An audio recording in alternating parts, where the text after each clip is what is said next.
When we learn to speak as children, it happens apparently without any effort. Nobody sits down with a baby to teach them the rules of English grammar, or whatever language they speak, and still, children who grow up in an English-speaking environment learn to speak perfect, fluent English within the first few years of their life. You can compare learning to speak with learning to walk. It's something that happens at a certain point in the development of any normal child. Not only do we not have to teach them how to do it, we probably couldn't stop them if we tried. Learning to read and write is very different. For most people, it's not something that happens by itself. It has to be explicitly taught and consciously practiced over a period of time. It's more like tying your shoelaces, which most people can't figure out how to do on their own. Someone has to show them, and they need to make an active effort to learn it.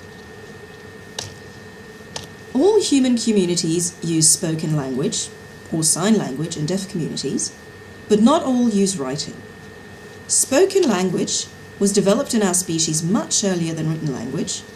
We don't know exactly how long humans have been able to speak, but writing was only invented around 3,500 before the Christian era, which is at least tens of thousands of years after speech first developed. So there are significant differences between spoken and written language, and there is an important sense in which spoken language is primary. At the same time, written language is not just a direct graphic representation of spoken language. Both spoken and written language have their own separate characteristics, and there are significant differences between them. The same linguistic system is the basis for both spoken and written language, and in that sense, they're both forms of the same language. But they exploit different features of the system and have different properties. Written language has greater social prestige in most societies where it's used. It has greater official recognition. In most cases, when you need to communicate something important to an official institution or a company, such as filing your tax return or applying for a job, you're expected to do so in writing, not just talk to someone. Written language also has greater legal force. Written contracts are perceived as having a greater validity than a spoken agreement.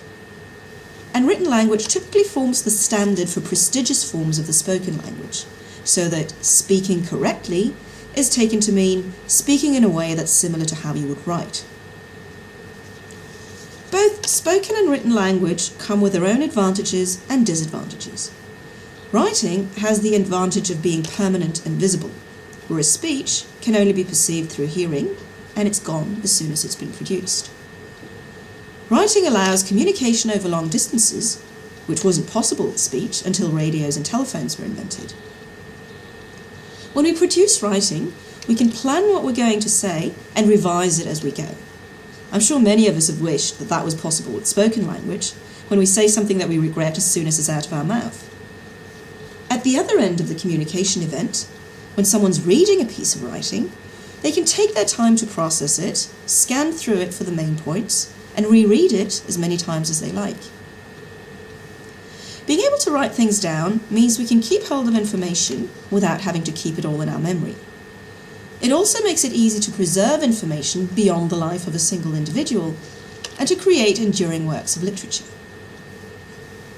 On the other hand, spoken language is quicker to produce than written language. It's direct and interactive and allows for immediate feedback. This means that it's easy for communication partners to ask questions or ask for clarification, and so it's easier to make sure that what you're saying has been properly understood. Speaking also allows us to use extra clues like intonation and body language to bring our message across.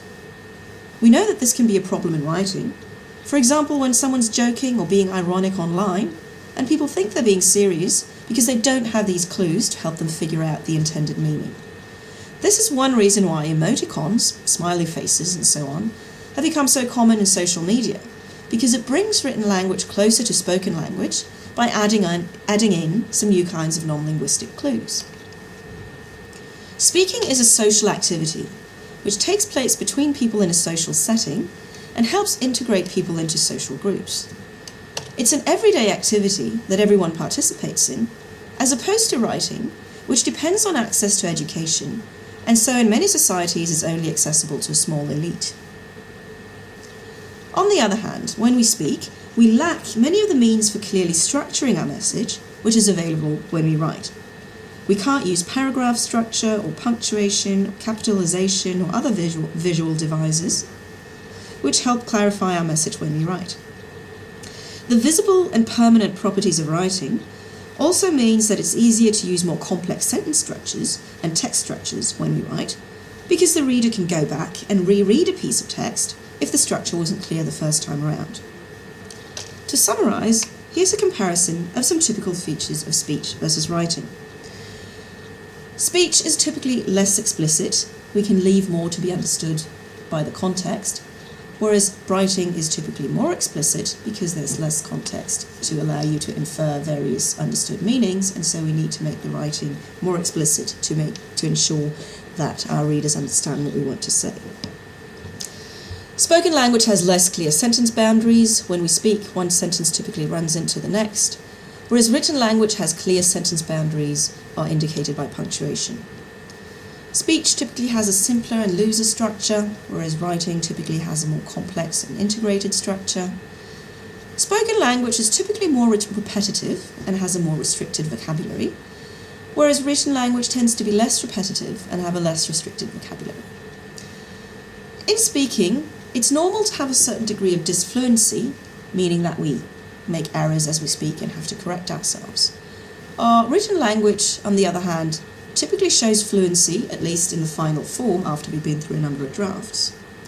In speech, we have monitoring features such as hearing that we've said something we didn't intend to say and going back and correcting ourselves, and these are not available in written language.